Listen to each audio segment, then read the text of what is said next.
Hello, I hope you all had a wonderful Thanksgiving. I am finally back with a new episode of Killer Stories. As always, I'm your host, Bobby Holmes. Guys, I'm sorry it's been so long since my last episode, but better late than never. Just a little housekeeping before I jump into today's story. One of my coworkers who just started listening brought it to my attention that the merch link was no longer active. I got that back up and running. To shop, find my link tree in the show notes and click the podcast merchandise button. I've got Killer Stories tanks, tees, sweatshirts, mugs, and stickers. As far as social media, I'm finally on Threads. I'm most active on Instagram, Threads, and Facebook. All platforms use the handle Killer Stories Podcast and can also be found on my link tree. Don't be shy, leave your feedback and comments about each episode. I love hearing from my listeners. Lastly, if you want to support the show, you can visit buymeacoffee.com/killerstories, where you can give a donation as little as $5, and it's greatly appreciated. Now that we've gotten that out of the way, let's get down to business. Today, I'm covering a case suggested by listener Joshua Rolls. He wanted me to cover a case from his hometown, the murder of Paige Birgfeld in Grand Junction, Colorado. Paige was born April 27, 1973, in Atlanta, Georgia, to parents Suzanne and Frank Birgfeld. She had one sibling, a brother named Craig, and I wasn't able to find much about her childhood or upbringing, but Paige was described as being very outgoing and independent. She attended nursing school at the University of Florida. While at school, she met and fell in love with fellow student Ron Beegler. Paige was so head over heels that she actually dropped out of the nursing program when Ron graduated and moved with him to Denver, Colorado. Paige was so excited to build a new life together, and in her mind, that meant settling down, getting married, and starting a family. The couple did get married, but Ron wasn't ready for children. The conflict drove a wedge between Paige and Ron. They wanted different things and ended up divorcing in 1997. At this point, Paige was at a crossroads. She wasn't prepared to go back to school, and she was on her own and needed to make ends meet. She began dancing at the local strip club so that she could pay her bills. And this is where she met her second husband, Rob Dixon. Rob's father had a lot of money in the tech industry and passed that down to his children. He was a millionaire and stuck out like a sore thumb in Grand Junction, driving a yellow Ferrari. Rob frequented the club, and Paige was immediately drawn to him. He seemed compassionate and went out of his way to help those in need. Rob was equally attracted to Paige. As you can see in the thumbnail photo for this episode, her beauty was hard to ignore. Best of all, Rob was ready for a family. Paige was smitten. Their relationship progressed quickly and they moved to Grand Junction, Colorado, and got married. Over the span of 9 years, Paige and Rob had 3 children together. Rob's wealth meant that they were able to live in a very upscale neighborhood. Paige was a member of a local moms group, and all the other moms lived in pretty modest homes. When it was time for Paige to host a gathering, the group felt slightly uncomfortable in such a large, fancy home. But Paige was so warm and inviting, she made them all feel welcome, no matter their social status. There were times where the moms group would have events with the whole family, meaning husbands and children, but Rob never once attended. Her friends stated that Paige and Rob seemed to be polar opposites. She was so bubbly and happy all the time, where Rob came off as an antisocial grump. Rob joined the Grand Junction Fire District Board and donated a brand new fire truck. And who knows if he was actually trying to help the community or just making sure everyone knew he had a lot of money. Rob was then put in charge of investments made by the fire district. He used $750,000 of public money to invest in something he assured everyone was a sure thing. But whoops, it wasn't. Rob was taken to court over the incident, and they agreed he was careless with the money belonging to the city of Grand Junction, but unfortunately, making a bad investment was not worthy of criminal charges. After this, a repo man showed up for the fire truck he donated to the city. Turns out he didn't actually buy it, he leased it. Rob Dixon made a name for himself, all right, but it was not a good one. In fact, it was no secret among Paige's inner circle that he was abusive towards her. One day in 2004, a distraught Paige called 911. She stated her and her husband had gotten into a fight. She was about to leave for work and Rob was supposed to be home with the kids. She feared for their safety because he told her when she returned, she could expect them all to be dead. Rob was charged with a misdemeanor, but later the entire case was dismissed. Sad that a threat to the lives of your children wouldn't be taken more seriously. That incident was the last straw for Paige, and she filed for a divorce. Rob ended up filing for bankruptcy and moved to Philadelphia, where he began work as an EMT. Paige stayed in the home they owned together with their 3 children. She was happy that Rob was now on the other side of the country, but in the back of her mind, there was a constant paranoia he would return. She was terrified of him. The hard part for Paige was paying the mortgage as a single mom, $6,000 per month, which is a lot, especially back in 2007. But Paige was a hustler, and she did everything she could to pay the bills. She was a consultant for a company that sold baby slings and Pampered Chef. She also taught dance lessons to young children, which she thoroughly enjoyed. But as you can imagine, even with all those jobs, it still wasn't enough. What really paid the bills was Paige's secret life as a high-end escort, and she kept this from her friends and family. By day, she was a soccer mom, running to school events, activities, and appointments, hosting Pampered Chef parties and dance lessons. By night, she returned voicemails on her work phone. The company she created was called Models, Inc., but ironically, it wasn't for models at all. It was a service for call girls. And I would use the word sex worker because technically that's what it is, but this was high-end, charging up to $1,000 per session. I'm not going to lie, with that kind of money, I can see how this was tempting for Paige to ensure a roof over her family's head. In 2007, Paige was rekindling a relationship with her first husband, Ron Beegler. He lived in Denver, roughly a 4-hour drive away.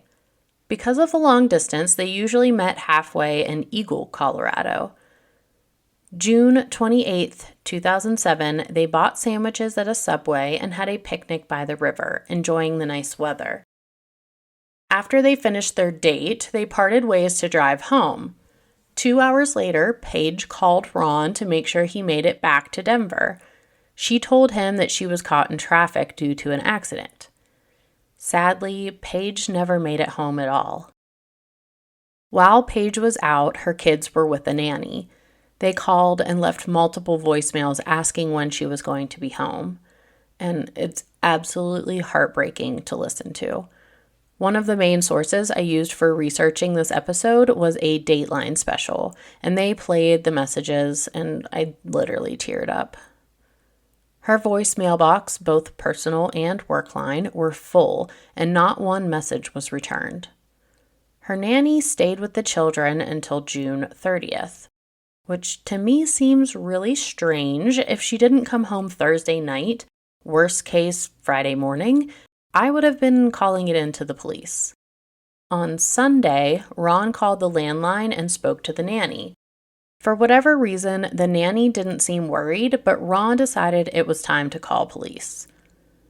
Ron was the last person to see and speak to Paige, but after being interviewed, he was ultimately ruled out as a suspect. He had an alibi backed up by phone records. Ron believed this was a premeditated abduction. Just a few weeks before Paige's death, Rob, second ex-husband, called her and said that he missed the kids and wanted to move back to Grand Junction. She shared with her friends and Ron how devastated she was. She told them, quote, "Rob is moving back and he's going to do something," unquote. No one knew what that something was, but when she went missing, he was the first person they thought of. Mesa County Police called Paige's father to inform him of her disappearance. Her parents jumped in the car and drove to Grand Junction to be with their 3 grandchildren. Paige's friends were interviewed by police. One woman stated conversations have come up where they've said, "Sometimes I just want to run away." But Paige said she never felt that way. Even if she wanted to leave Grand Junction, she would take her children with her. They were her entire life. Sunday, July 1st, 3 days after Paige went missing, a woman called 911 to report a small red car that was on fire. It was Paige's. It was obvious to investigators that the fire was intentionally started on the driver's side. Paige's day planner was recovered inside, charred but legible. Wild grass was stuck in the undercarriage of the vehicle, indicating someone recently drove this car off-road. Her car was left only a quarter mile from where Paige made her last phone call to Ron. But the odd thing was, this was 5 miles past her house, which means she wasn't going straight home from her picnic date. Where was she going? It's confirmed there was an accident in the area where she placed that final phone call. Paige's mom's group and many others in the community stepped in to help after her disappearance. They helped bring meals and care for her kids. Many joined in a search party to try and find Paige. While her car was discovered, she was not inside. The hopes were that Paige was just missing and would be brought home safely. What investigators found strange was that Paige's first husband and current boyfriend, Ron Beekler, stayed in Denver. He did not travel to Grand Junction to join in the search. He actually requested to be left alone, maybe a quick update here and there, but he stated he didn't think he could handle being that close to the situation, which I can understand to an extent, but if someone I love is missing, I am definitely there leading the search party. 4 days after Paige's disappearance, a man driving down Highway 50 pulled over to stretch his legs. He spotted a piece of paper in the weeds. It was a blank check belonging to Paige Dixon, her married name. The driver called his findings into police, and the search party migrated to that location. It didn't take long for them to discover Paige's wallet. Not just that, but nearly 100 of Paige's belongings were found along a 13-mile stretch of Highway 50. Both her personal and business checkbook, bank statements, a charm bracelet, and a shoe. Was the killer trying to throw off the investigation, or was Paige somehow leaving a trail of breadcrumbs? Cue Paige's second ex-husband, Rob Dixon. He showed up to help with the search, but received side eyes from friends and family. He was abusive, and many people believed he could be responsible for her disappearance. Paige actually made a comment once she was afraid Rob was going to kill her. Inside of Paige's day planner was a business card for a company called Models, Inc. This is when it came to light that Paige had a secret life working as an escort. Paige's friends and family were shocked, to say the least. But they knew she was a good, kind person, and her working as an escort did not change that. There were hateful people who wrote into the local newspapers asking why they were spending so much time and resources looking for a dead hooker. That breaks my heart. Because she was an escort, her life doesn't matter? What about her poor children wondering where their mother is? People suck. Unfortunately, her secret life did complicate the investigation. Now they had a long list of client names to track down and interview. There were 6 men who had left voicemails on Paige's work phone the day she went missing. The man they started with, George Coraluzzo, had called Paige 19 times that day. 19. That is a desperate man. George was, in no nice way of putting it, a con man from New Jersey.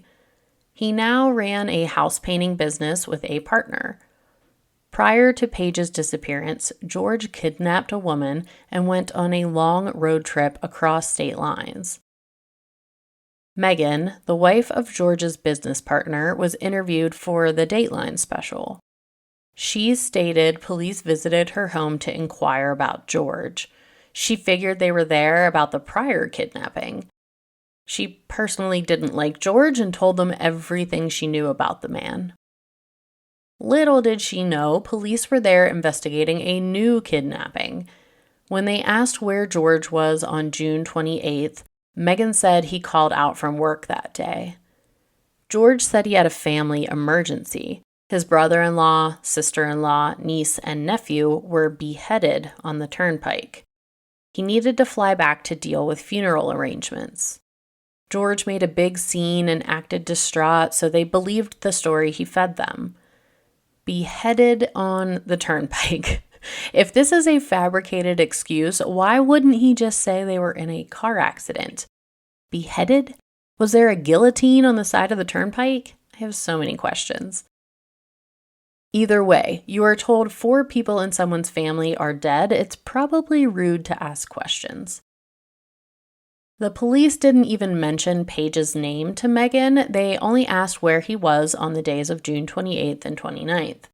But later that night, Megan saw a news story about a missing woman and it clicked. They were looking into George as a suspect for a totally different crime, and she had no doubt in her mind he was responsible. Megan called the local newspapers, hospitals, and coroners in the city where George was from in New Jersey, and there was no reported accident where 4 people were decapitated. Again, I just can't get past this decapitation thing. I know it can happen with seatbelts or an object entering through the windshield, but all 4 passengers? Come on, George. Police interviewed one of George's close friends, Jose Tavera. Curiously, his arm was all wrapped up and told police he burned it at work. Burned, huh? What a coincidence. Or maybe he helped his good friend George cover up a crime by setting Paige's car on fire. Another one of the Models Inc. clients that police looked into was a man named Stephen Heald. Stephen was well known in Grand Junction for his involvement in a multi-million-dollar fraud case. Turns out he was embezzling money from the company he currently worked at as well. He used this money to pay for nights with Paige, or Carrie, as he knew her. Stephen told police that Paige blackmailed him for more money. I didn't know Paige, but it seems like she ran a very high-end escort service and made really good money doing so. I don't see why she would risk it all by blackmailing a scumbag like Stephen Heald. When asked where he was the night of Paige's disappearance, he stated he was at home watching TV with his wife, which she confirmed. What a nice lady. Police show up at my door questioning my husband about an escort he frequented going missing? It would be tempting to throw him under the bus.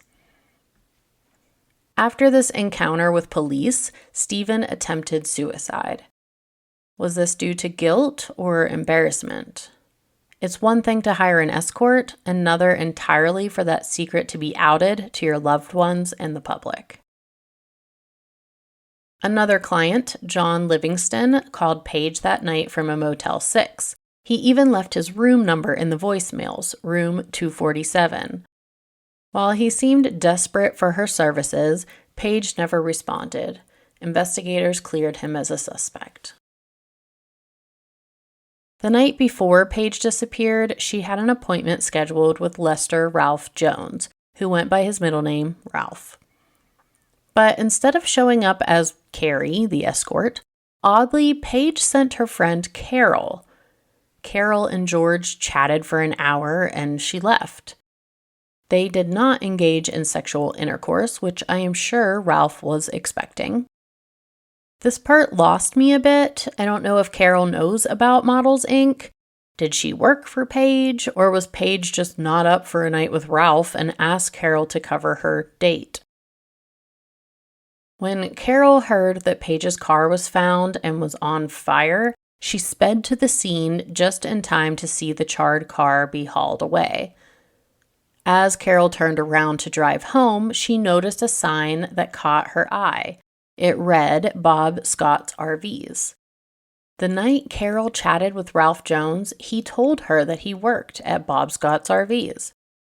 She actually saw his car parked outside of the business, pretty much directly across the road from where Paige's car was found.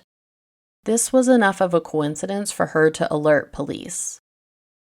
It was about 1 week after Paige disappeared that police interviewed Ralph Jones. He admitted that he knew Paige's second ex-husband, Rob Dixon. Jones worked at the fire department when Dixon bought the fancy new fire truck. Back then, he was also introduced to Dixon's wife, Paige. Well, years later when Jones called up Models Inc., imagine his surprise when he was introduced to Carrie, but he recognized her as Paige.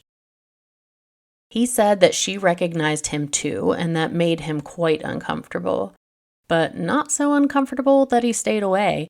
He admitted using Models Inc. services at least twice. Police searched the property at Bob Scott's RVs and found many questionable items. A bottle of Viagra, condoms, a list of local escorts with their names, phone numbers, bra size, and if they would engage in intercourse. There was a woman's black bra, a few wigs, and strangely, a food scale from, wait for it, Pampered Chef. Now, I'm sure there's more than one Pampered Chef consultant in Grand Junction, Colorado, but knowing that was one of Paige's many jobs, it definitely stood out to investigators. One last item was extremely helpful in the investigation. In the trash was the plastic packaging of a burner phone. It didn't seem like Ralph had motive to kill Paige, but because he knew Dixon, they were trying to figure out if this was a murder for hire situation. Investigators were not able to find any phone calls to or from Rob Dixon in the days leading up to Paige's disappearance, but a burner phone would explain that. Burner phones are used to make calls that you don't want to be traced and then typically disposed of. The plastic packaging listed a serial number for the phone. That serial number was used to find where the phone was purchased, Walmart. Video surveillance showed it was Ralph Jones who bought the phone, and that phone was used to call Paige's Models Inc. number 5 times the night she went missing.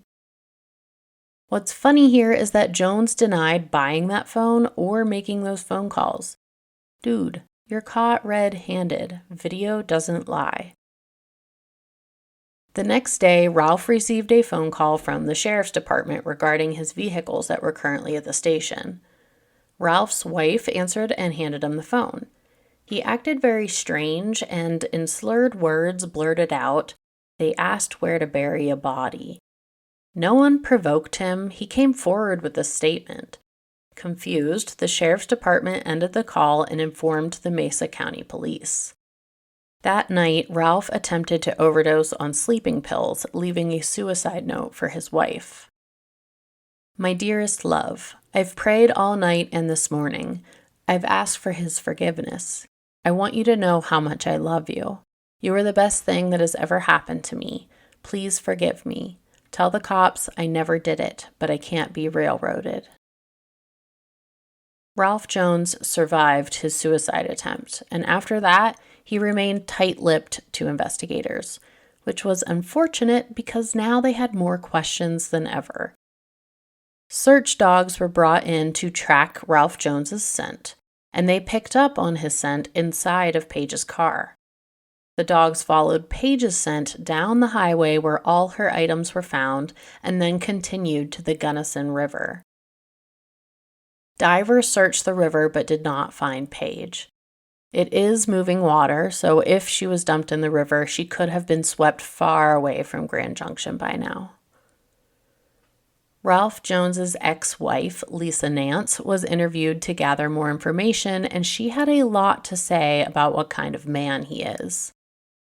Lisa said Ralph was really nice to her in the beginning, but then things got weird. He kept a really close eye on her, somehow always knew who she was with and where she was going.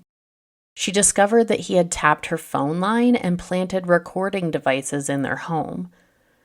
Like anyone would or should do in this situation, she ended things with Ralph. When Lisa started dating a new guy, Jones became enraged. One day, Lisa was driving her new boyfriend to work when a car pulled up beside her on the road. It was Ralph. He jerked his wheel to the right, running Lisa off the road into a ditch. To add insult to injury, Jones pulled his car in front of Lisa's, put it in reverse, and slammed into her car a second time, this time causing the airbags to go off. Lisa's new boyfriend was terrified. He pushed past the airbags, exited the car, and took off running. But Jones was armed. He shot at the man twice, hitting him once in the calf and the second bullet just grazing the side of his head. He could have killed him. Lisa had to keep her cool, or she felt she was next in the line of fire. She asked him nicely to please put down the gun. He did. She calmly explained that she didn't love him anymore and they couldn't be together. He eventually left and she called 911. Ralph Jones was arrested but got out on bail. Not sure why he had the chance for bail when this was clearly attempted murder. But sure, if you give us enough money, we'll let this dangerous man back on the streets without protecting those in danger. A few weeks after the arrest, Lisa walked out of her bedroom and into the kitchen. She turned around, and there he was, sitting on her couch in the dark. She feared for her life, so when he said, "Let's go out to dinner," she didn't resist. But he didn't drive towards town. He was driving in the opposite direction towards the mountains. He had his hand stretched across the seat, rubbing the back of Lisa's head, saying, "Everything's going to be okay." She asked, "We aren't going out to eat, are we?" Ralph said, "No." "What are we going to do then?" He responded with, "I'm going to kill you." He said he had to because she didn't love him or want him anymore.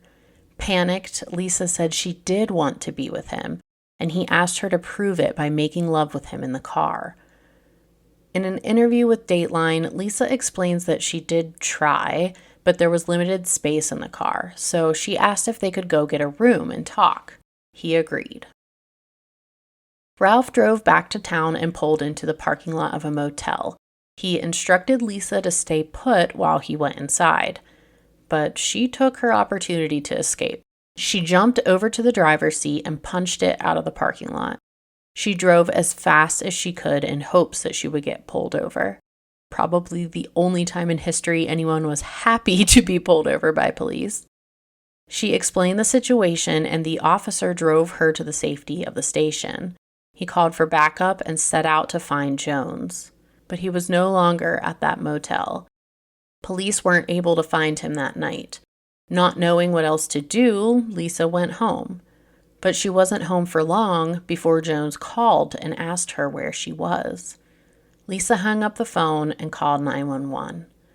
Then they took her to a safe house so she could get some rest, knowing Jones couldn't reach her. Just a few days later, Lisa's mother's home was broken into in Oklahoma. After that, she noticed a car following her around town, and she recognized the driver as Ralph Jones. She called 911, and he was finally arrested, again. Ralph Jones was convicted of assault and kidnapping. He was sentenced to 5 years, but only served 3. Never mind attempted murder of Lisa's boyfriend and verbally sharing his intent to kill her. 3 years does not seem long enough. After getting out of prison, Ralph found new love, the woman he was now married to. There was more and more evidence piling up against Jones in the case of missing Paige Birgfeld. Police felt ready to arrest him, but the DA wouldn't allow it, not without a body.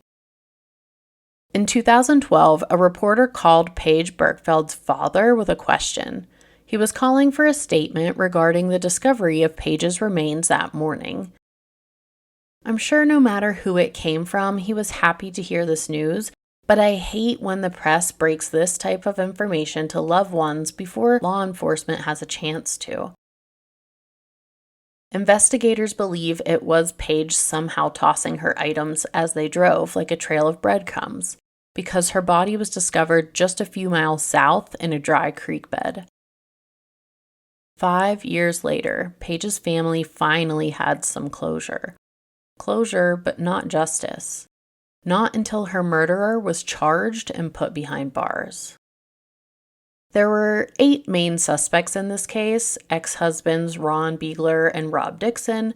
Both of them were cleared with an alibi backed up by cell phone records. The remaining 6 were clients of Models Inc. Ralph Jones was the number 1 suspect, but George Corraluzzo was also high on the DA's list. George's friends testified that they didn't think he was capable of murdering Paige and disposing of her body due to his level of intoxication that night. This story came from George's friends. They were never able to track George down for questioning. That, for one, is extremely suspicious in my book. But now that there's a body confirming it was a murder and not just a disappearance, they needed to talk to George. The only problem was, George was dead. The year prior, in 2011, he had drowned while swimming in a river. 2 years after Paige's body was discovered, they were still reviewing all the evidence in this case, trying to see who was the strongest suspect to arrest for the murder. They found a piece of video surveillance that was overlooked. The night Paige disappeared, George's friend, Jose Tavera, was seen in a store with a group of friends. The timestamp was accurate to the statement he gave in 2007, making him a credible witness. George Corraluzzo was knocked down on the list of suspects, allowing investigators to focus solely on Ralph Jones. 7.5 years after Paige Birgfeld was murdered, Ralph Jones was arrested. But they still didn't have all the details. What was his motive? When and where was she killed? The defense team poked holes in the prosecution's case, stating it was a shoddy investigation and they had their sights set on Jones from the beginning, not looking into other suspects. They also had an expert speak on the dogs who followed the scent of Ralph Jones. They stated it was not possible to follow a scent that was over a month old, and in his opinion, should not hold up as evidence in court. 3 days into the trial, the judge called the jurors into a room and asked if there was a likelihood of progress into a unanimous verdict. They shook their heads. Some jurors did not think there was solid enough evidence to say Jones was guilty beyond a reasonable doubt. Further deliberation concluded without a unanimous decision, and the judge was forced to declare a mistrial. Another trial date was set, but there wasn't much change to what was presented in court. It was the same evidence, the same witnesses, with the same exact statements. The difference was a brand new jury and a new closing statement from the prosecution. He laid out all the facts that eliminated George Corraluzzo as a suspect. And this time, the jury had a unanimous verdict. Lester Ralph Jones was found guilty of first-degree murder. He was sentenced to life in prison without the possibility of parole. Jones is currently serving his sentence at the Fremont Correctional Facility in Canyon City, Colorado. Join me on social media to chat about this case. Thank you so much for tuning in to my new episodes, even if they are infrequent. Until next time, this has been a killer story.